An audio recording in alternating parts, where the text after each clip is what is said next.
This is doctor Raman, I am a gynaecologist और आज हम बात करेंगे कि प्रेगनेंसी में कॉन्स्टिपेशन कब्जी क्यों रहती है लोगों को। तो प्रेगनेंसी में एक हार्मोन होता है प्रोजेस्टेरॉन। वो हार्मोन आपकी जो आंतें होती हैं उनको काफ़ी स्लो कर देता है, क्योंकि प्रोजेस्टेरॉन का काम होता है मसल को रिलैक्स करना।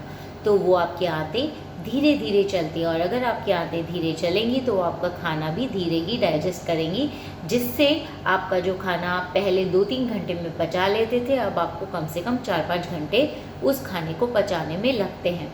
तो इसीलिए कब्ज़ी जो प्रेग्नेंट लेडीज़ है उसमें ज़्यादा मिलती है और ये हार्मोन पूरी प्रेगनेंसी में ज़्यादा बढ़ा हुआ रहता है। तो जो प्रेग्नेंट वुमेन हमारे पास आती हैं उनको पूरी प्रेगनेंसी में कब्ज़ी रहती है, लेकिन अगर आप ये 5 उपाय करेंगे तो आपकी कब्ज़ी बिल्कुल ख़त्म हो जाएगी और प्रेगनेंसी में भी आप बिल्कुल फिट एंड फाइन रहेंगे पहले की तरह।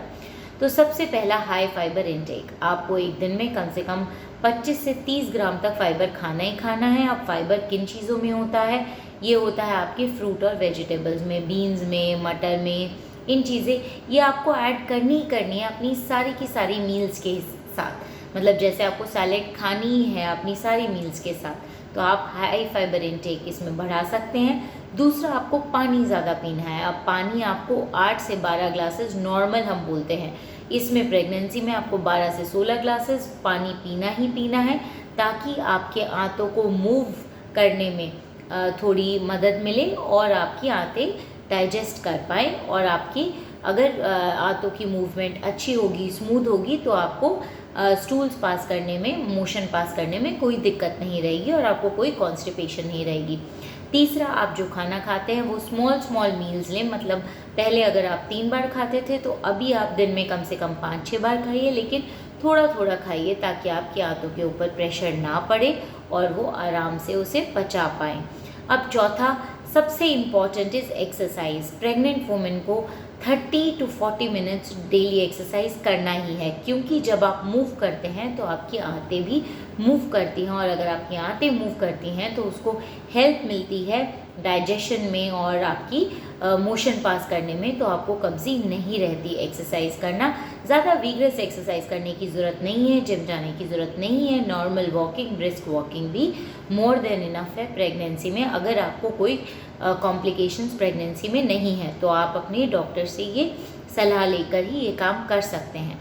और पांचवा और लास्ट वन, अगर ये सब करने के बाद भी आपको कॉन्स्टिपेशन है, मतलब ऐसा हो जाता है कि प्रेगनेंसी में 1-2 बार कॉन्स्टिपेशन हो गई, ये सब भी आप कर रहे हैं, तो भी आपको अगर होती है कॉन्स्टिपेशन, तो लास्ट ऑप्शन इज़ एक सिरप आता है ड्यूफेलेक। वो आप ले सकते हैं प्रेगनेंसी में, जो बिल्कुल सेफ़ है प्रेगनेंसी में। ये वाला सिरप आप रात को ले सकते हैं 20 to 30 ml और सुबह 1 लीटर ल्यूक वार्म वाटर पीजिए, उससे आपको मोशन हो जाएगा। लेकिन इसकी आप प्लीज़ आदत मत बनाइए, क्योंकि ये सिरप ड्यूफेलेक बिल्कुल एवरेज अमाउंट में ही लेना चाहिए। जब आपको सिवियर कॉन्स्टिपेशन होती है तो ही हम आपको ये प्रिस्क्राइब करते हैं। So don't make a habit of it. और अदर टैबलेट्स कॉन्ट्राइंडिकेटेड होती हैं, प्रेगनेंसी में नहीं लेनी चाहिए और कोई सिरप भी प्रेगनेंसी में नहीं लेना चाहिए। So guys, that's all for today. If you like this video, please share and subscribe. Thank you.